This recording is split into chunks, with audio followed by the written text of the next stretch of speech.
Ianao dia niatsapita makazo feno tsiro ka naratra safotiny ranomaso matimaty ny alahelo ao atratra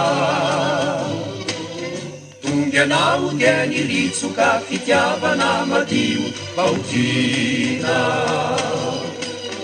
saingy mona izy reny ka niresaka sy teny de nalina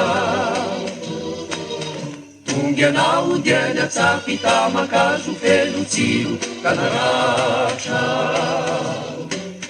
safotiny ranomaso matimaty nalahelo ao atratra tonga ianao dia niritsoka fitiavana madio vahotrina saingy mona izy reny ka niresaka sy teny de nalina Velumariti, velumare, tapiceu isariti, velumare, ketra kau nanatra, bulu sitra nawatratra,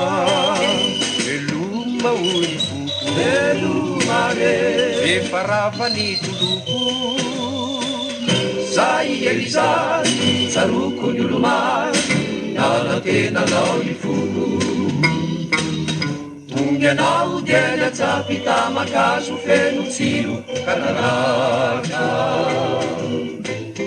safotiny ranomaso matimaty nalahelo ao atratra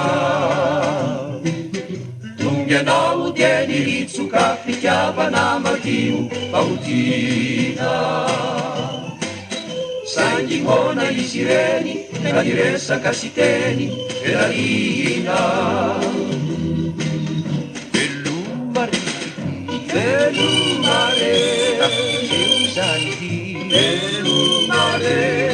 ketra kau nandratra,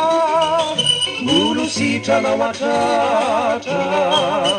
veluma ulifuku, velumare, vefaravani tuluku, zay elizay, saruku nilumay, nanantena nao ni fuku. Zay elizay, saruko nyulumay, nanatena nao ni fuku.